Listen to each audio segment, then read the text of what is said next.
Desde o começo da pandemia, quem acompanha aqui a TV UFSCar sabe da nossa preocupação em relação à Covid-19. Por isso, sempre a gente traz informações importantes, lembrando sempre sobre a importância da prevenção. E sobre isso a gente conversa agora com o doutor Bernardino Souto, ele que é médico e professor da Universidade Federal de São Carlos. Doutor, muito obrigada pela participação aqui na TV UFSCar mais uma vez.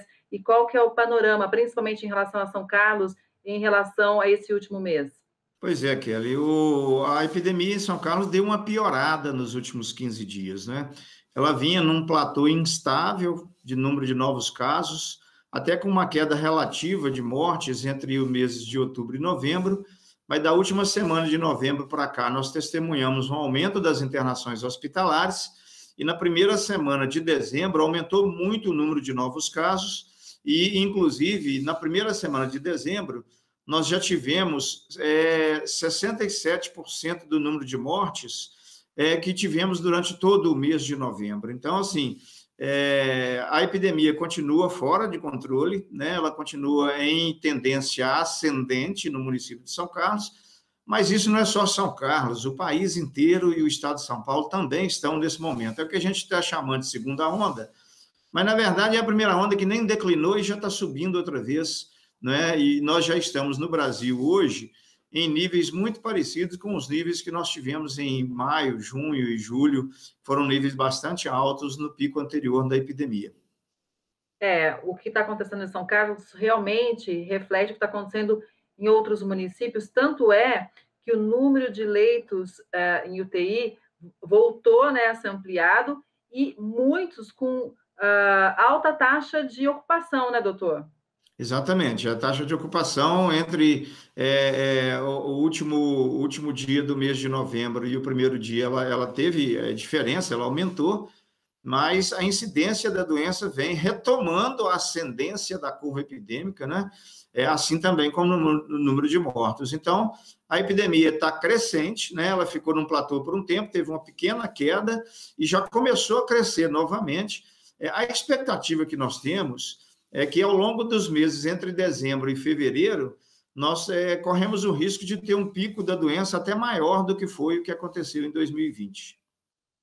Pois é, no começo da pandemia, né, a gente lembra que tudo começou lá na Itália, a gente tinha aquelas imagens impactantes da Itália, a situação lá na Europa, né? E agora, novamente, a Europa lança lá o sinal vermelho, dizendo, olha, vivemos aí um momento muito preocupante da Covid-19, eles estão aumentando as medidas de restrição, muitos até cancelando festas de final de ano, cancelando voos durante o Natal e Ano Novo, né? O que a gente pode pegar de aprendizado, né, com o que está acontecendo na Europa nesse momento e transferir aqui para o Brasil?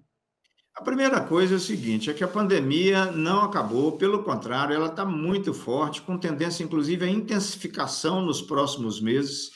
Nós temos vários exemplos internacionais, esses que você citou. Se eu observar os Estados Unidos, por exemplo, que é um modelo parecidíssimo com o do Brasil, ele teve uma onda, ela começou a cair, fez uma segunda onda mais alta ainda, começou a cair e já está na terceira onda extremamente alta, mais alta que todas as outras. Quer dizer, esse é o nosso prognóstico. É isso que nós estamos na expectativa de que vai acontecer conosco daqui para frente.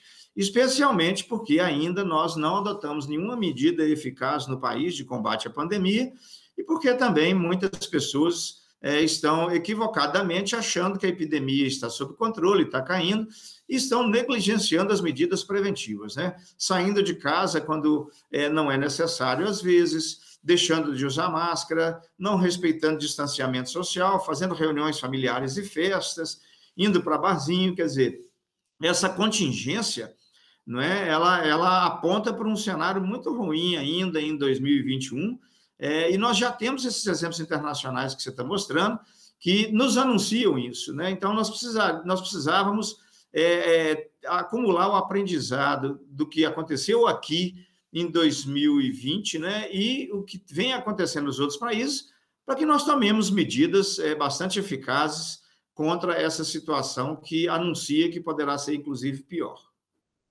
Doutor Bernardino, a Rússia, né, já imunizou, já começou a imunização com a Sputnik V, o Reino Unido já com a vacina da Pfizer também começou a imunizar os idosos, né? E aqui no Brasil existe essa expectativa muito grande sobre quando começa essa imunização, né? Seja com a Coronavac, seja com a vacina da Pfizer, enfim. Agora, o que não pode é a gente acreditar que neste momento, onde nem todos os testes foram concluídos, né, a vacina pode ser a salvação, porque é importante todo mundo ainda manter os cuidados de prevenção com álcool gel, com máscara, né, com todos os cuidados e distanciamento social também. Exatamente, porque é o seguinte, mesmo que a gente consiga a vacina num prazo mais curto do que o previsto, né, a vacina não significa a solução do problema, né? Porque para que a vacina, de fato, elimine a doença da circulação comunitária, eu tenho que ter aí em torno de 90% ou mais da população vacinada. Dificilmente o Brasil conseguiria fazer isso em menos de um ano depois que a vacina já estiver aprovada e liberada, o que dificilmente acontecerá até o mês de janeiro, né? Então, é muito importante que, mesmo com a vacina já em aplicação na população, o que ainda deve demorar um pouco a acontecer, as pessoas mantenham as medidas preventivas, né? Porque enquanto não tiver 90% ou mais de toda a população vacinada, a epidemia vai continuar graçando na população e talvez até matando, né? Quando a gente começar a vacinar, e se as primeiras levas de pessoas vacinadas forem as pessoas de maior risco de morte, talvez a gente possa conseguir, num prazo mais curto, um pouco, a redução de mortes pela doença, mas não necessariamente a redução da incidência da doença. De qualquer maneira, esses cuidados que a gente tem proposto atualmente, de distanciamento físico, máscara e outras coisas, nós precisamos manter essa prática por um ano ou mais ainda, independente de ter vacina, porque a vacina não significa um milagre de solução da pandemia. Entre começar a vacinar a população e a pandemia desaparecer, vai levar um ano ou mais ainda para que isso aconteça. Enquanto isso, nós temos que manter todas as medidas preventivas. Acho que um outro alerta que vale a pena a gente ressaltar aqui é em relação ao risco de morte mesmo, né? Porque lá no começo da pandemia se dizia muito que eram os idosos ou quem tinha doença crônica. E o que na verdade a gente vê é que pessoas mais jovens também morreram ou tiveram complicações graves. Hoje mesmo, a imprensa noticiou o caso de um menino de 8 anos que ficou no estado gravíssimo sobre a Covid-19, então, com a Covid, né? Então, eu acho que vale a gente ressaltar também que é uma doença que, apesar de afetar de forma mais grave, normalmente, né, os idosos, pessoas de grupos de risco, ela pode afetar qualquer um de forma grave também, né? Exatamente, ela pode matar desde criança até idoso. Nós também temos relatos de idosos que sobreviveram, né? Então, obviamente que ela mata mais, tem maior risco de matar pessoas que já têm outros problemas de saúde, idade avançada, etc. Mas isso não significa que a gente possa negligenciar, porque mesmo um jovem saudável ou uma criança pode morrer de Covid também. E outra, o que é importante, principalmente as pessoas que se sentem invulneráveis, né? Ah, eu sou jovem, sadio, então eu posso ir para o barzinho, eu posso ir para a balada. Quando a pessoa faz isso, ela colabora para a circulação comunitária do vírus, para a circulação coletiva do vírus. E essa circulação comunitária é ela que leva à mortalidade em pessoas de maior risco biológico. Então, as pessoas que se sentem vulneráveis, porque são jovens, etc., e aí vão para barzinho e tal, elas acabam colaborando para que mantenham alto nível de mortalidade em pessoas com fragilidade biológica, porque elas colaboram para a sustentação da circulação comunitária do vírus. Então, é muito importante que, se eu estou me sentindo invulnerável, né, e por isso, então, eu negligencio as medidas, eu preciso, então, pensar em não negligenciar as medidas, porque eu negligenciando, eu ponho em risco a vida do outro. E aí é importante também ter essa preocupação na hora de ter esses cuidados, né? Mas a Covid é uma doença que pode matar qualquer pessoa, né? Ainda que seja mais frequente morrer de Covid, pessoas que tenham complicações de saúde e idade avançada. Mas poderá matar crianças, jovens, adolescentes, né? Da mesma maneira. Então, nós não podemos negligenciar também nessa faixa etária o risco da Covid. Doutor, muita gente, né, diz que está cansada, né? Afinal de contas, desde março a gente enfrenta essa pandemia, né? O que dizer para essas pessoas que muitas vezes não aguentam mais essa situação de isolamento, que não aguentam mais ter que usar máscara todo o tempo, em dias de calor principalmente, né? Ou seja, de conviver com esse novo normal, vamos dizer assim. O que dizer para essas pessoas? Olha, nós precisamos ter resiliência para lidar com coisas adversas dessa gravidade, né? Então, nós vamos fazer um exercício até para construir essa resiliência no nosso modo de vida.